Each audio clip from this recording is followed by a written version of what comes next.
She was a decorated intelligence officer. He was a respected leader. But beneath the surface of discipline and honor, their story unraveled into one of betrayal, vengeance, and a crime that shook the military to its core. What happens when a predator meets a victim who refuses to stay silent? When justice is denied, can revenge ever be justified? This is the chilling true crime story of Captain Zamariah Langston and Lieutenant Colonel Jabril Hensley, where power, abuse, and retribution collide in a way no one saw coming. Before we dive into this harrowing case, be sure to like this video and subscribe to this channel. Tragic Crime Files. For more real-life tales of deception, crime, and betrayal. Captain Zamariah Langston was everything the military prided itself on. A highly skilled intelligence officer stationed at Fort Bragg, she had built a reputation as one of the sharpest minds in her field. At 34 years old, she was relentless, decisive, and a role model for younger soldiers who aspired to rise through the ranks. Her instincts were razor-sharp, her dedication unquestionable, and her ability to analyze and anticipate threats made her indispensable in high-stakes operations. But beneath the rigid discipline, the impeccable record, and the hardened exterior, Zamariah carried something far heavier than the weight of her uniform: years of trauma, betrayal, and a grudge that time could never erase. Lieutenant Colonel Jabril Hensley was the kind of man who commanded both fear and admiration. At 42 years old, he had spent his entire career crafting an image of strength, discipline, and integrity. A devoted husband and father of 3, he was the embodiment of the American military man, a respected leader whose presence demanded authority. Those who served under him described him as firm but fair, a commander who expected nothing but the best from his soldiers. His record was spotless, his reputation untarnished. But reputations are carefully constructed illusions, and Jabril Hensley was a master at maintaining his own. Behind the medals, the commendations, and the unwavering gaze of a leader, there was a darkness few knew existed. To the outside world, Jabril was a decorated officer, a man of honor. But to those who had seen his true nature, he was something else entirely. He was not just a leader, he was a predator. And for Zamariah Langston, the nightmare had begun over a decade earlier, when she was just 24 years old, a young and ambitious recruit eager to prove herself in a male-dominated world. It started the way most nightmares do, slowly, insidiously, under the guise of something good. When Lieutenant Colonel Jabril Hensley first took notice of Zamariah Langston, she thought she had been given an extraordinary opportunity. He was everything she aspired to be: respected, powerful, untouchable, and well-connected. To have a man of his status take her under his wing was more than just mentorship. It was a golden ticket in a system designed to push women like her to the sidelines. He called her promising, special, a soldier with potential that only he could help her reach. And she believed him. At first, his attention felt like protection. He vouched for her, praised her work, ensured she had opportunities others didn't. Whenever someone questioned why he was investing so much time in her, Jabril would laugh it off. "She's got talent," he'd say. "Just needs the right guidance." What began as guidance quickly turned into coercion, pressuring her into a secret sexual relationship. But guidance came with a price. And Zamariah was about to learn that nothing Jabril Hensley did was without expectation. The transition from mentor to predator was seamless. There was no single moment where everything changed, no sudden shift from light to dark. It happened in increments, each step small enough to be excused, each boundary pushed so gradually that by the time Zamariah realized what was happening, she was already trapped. The late-night meetings became personal. The way he looked at her lingered too long. His words, once filled with encouragement, carried a weight she couldn't quite name.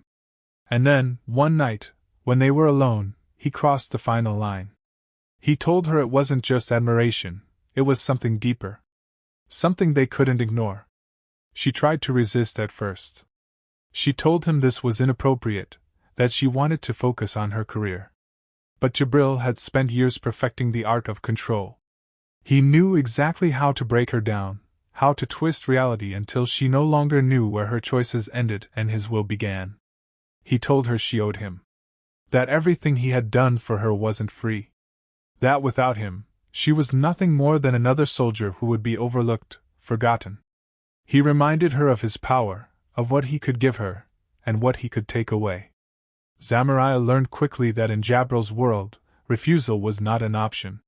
He dictated when they met, where they met, how she spoke to him in public. He controlled her career, ensured she rose through the ranks, just never high enough to outrank him. He sabotaged any relationship she tried to form outside of him, planting rumors, making sure no man dared to get too close. And every time she thought about leaving, about fighting back, he reminded her of the consequences. One wrong move, and he could destroy everything she had worked for. For years she endured it. The secrecy, the manipulation, the constant fear of exposure. Until one day, something inside her snapped. Maybe it was exhaustion, maybe it was the slow realization that nothing she did would ever be enough for him. Or maybe she just finally saw Jabril for what he truly was, not a protector, not a mentor, but a parasite feeding off her silence. Whatever it was, the moment came when she decided she was done. She cut ties, walked away, and for the first time in years she felt like she could breathe again. But freedom is never that simple. For a while, she believed she had escaped him.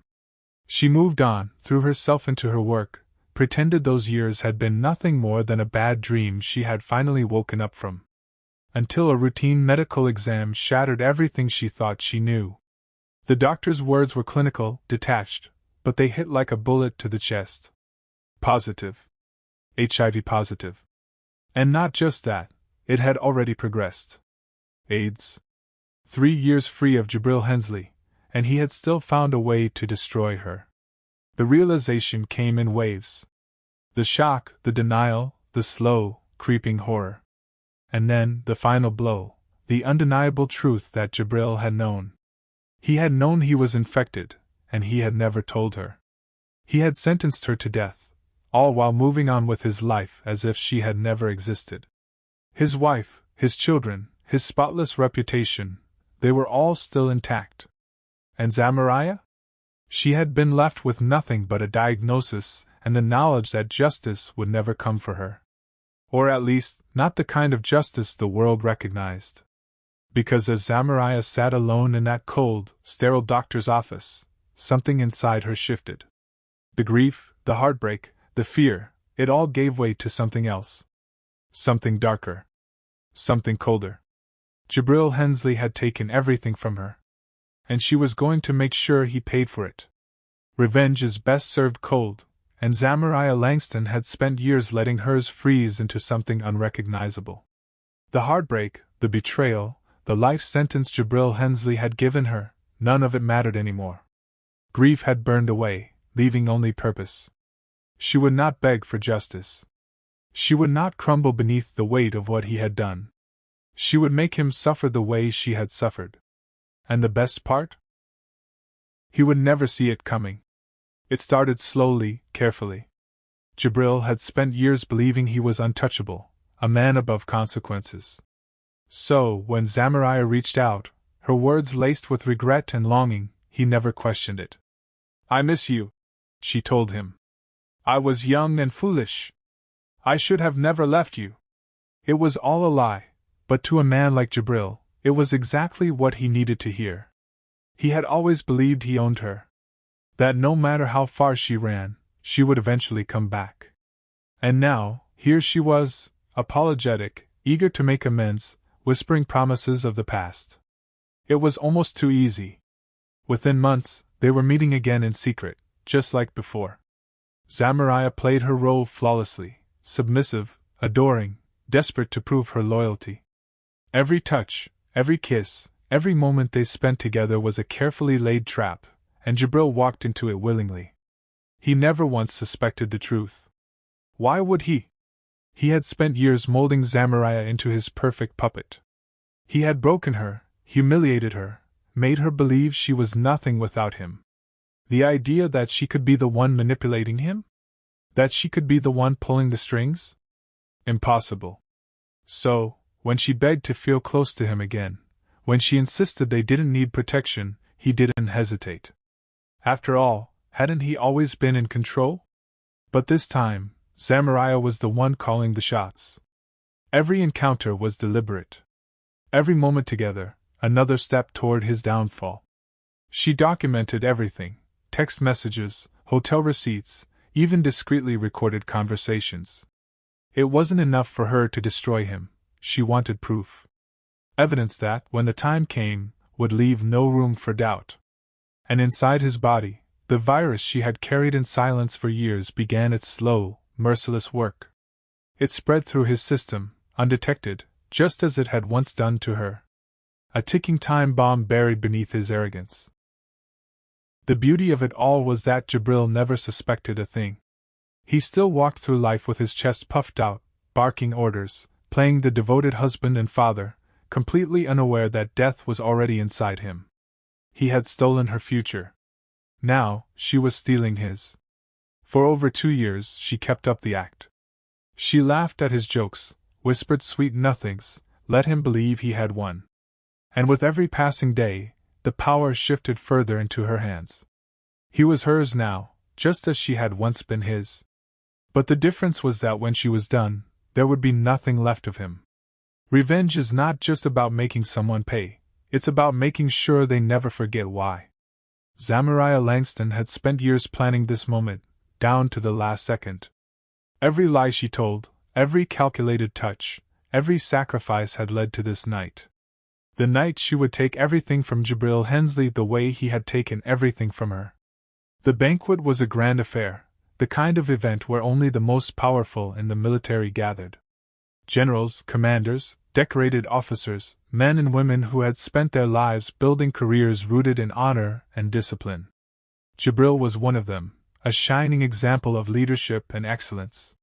His wife, an elegant and devoted woman, stood proudly by his side, oblivious to the storm that was about to tear her world apart.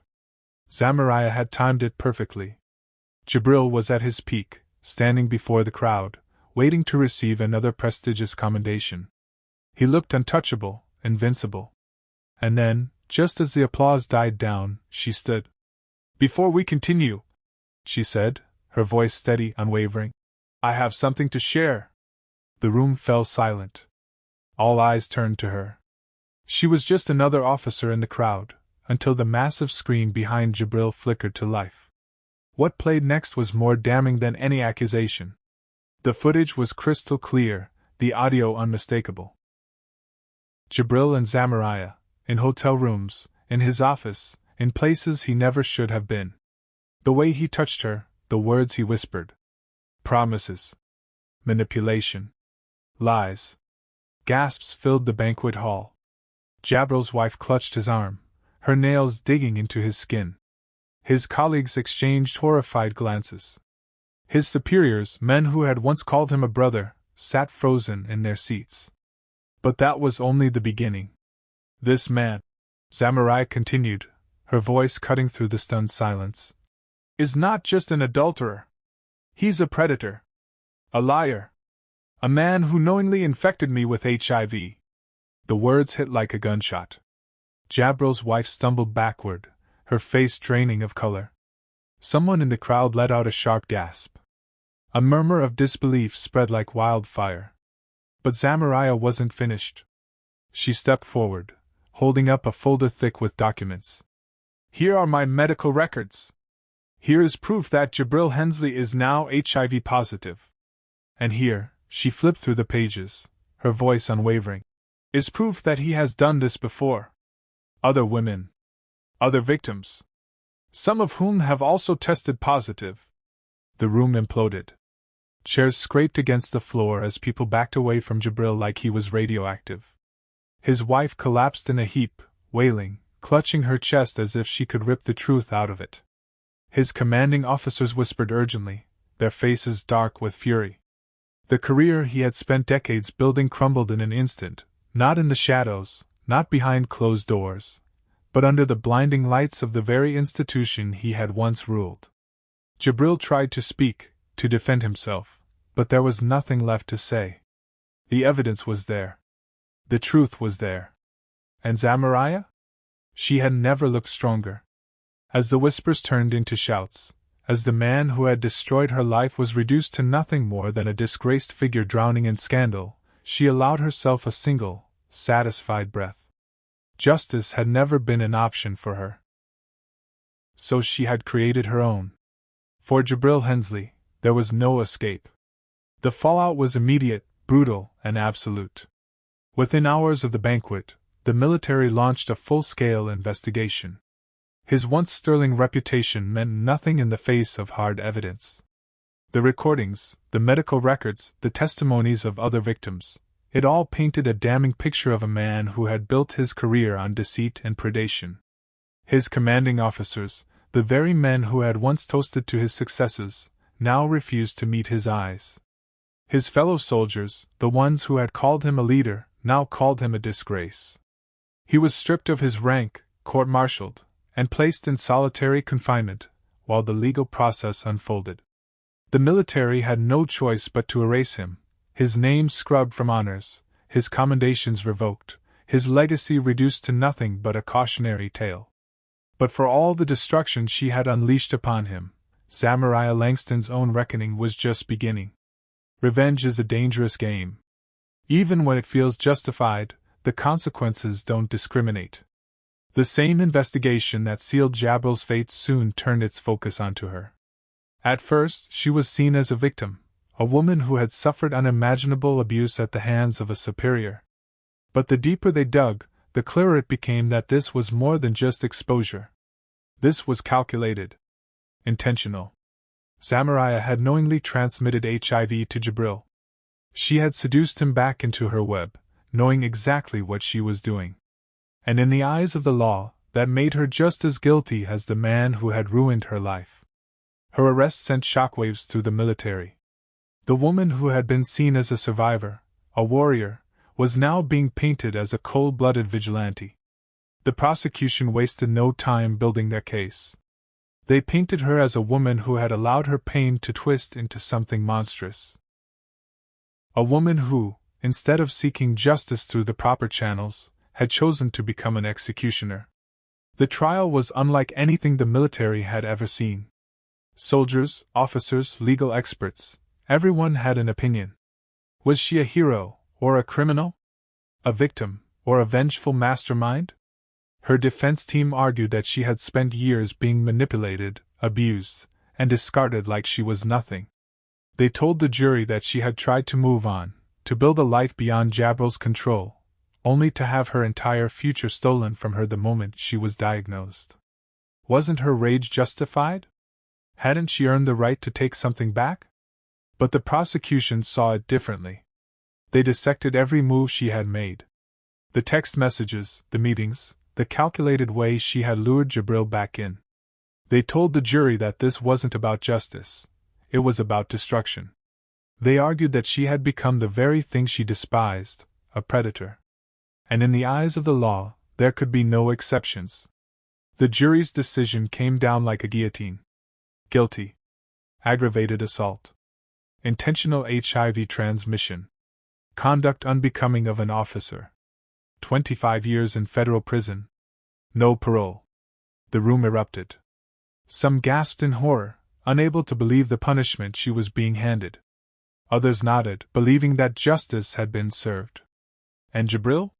Despite everything, despite the years of abuse and the lives he had destroyed, he walked away with a lesser sentence, just 15 years, thanks to plea deals and loopholes that let him escape the full weight of his crimes. In the end, the military got what it wanted. A cautionary tale. A lesson in consequences. Jabril Hensley was no longer a leader, no longer a respected officer. He was a prisoner. A disgrace. A man who would spend his days behind bars, stripped of everything he had once valued. But Zamariah Langston? She became something else entirely. A warning. A reminder that revenge, no matter how justified, always has a cost. The trial may have ended, but the story of Zamariah Langston and Jabril Hensley was far from over. What should have been just another closed case in the military justice system became something far bigger, a national debate, a battle of perspectives, a reckoning for an institution that had long buried its darkest secrets. Every news outlet dissected the case. Every legal expert had an opinion. Was Zamariah a woman pushed to the brink, a victim who had been failed at every turn? Or was she a calculating vigilante who had let her pain twist into something ruthless? The lines between justice and revenge blurred until no one could say for certain where one ended and the other began. For those who had experienced what she had, the women and men who had suffered in silence under the weight of abuse from those in power, Zamariah became a symbol of resistance. A testament to what happens when the system fails to protect its own. Survivors rallied behind her, calling out the hypocrisy of a military that punished the victim while allowing predators to thrive for years unchecked. They demanded answers. Reforms.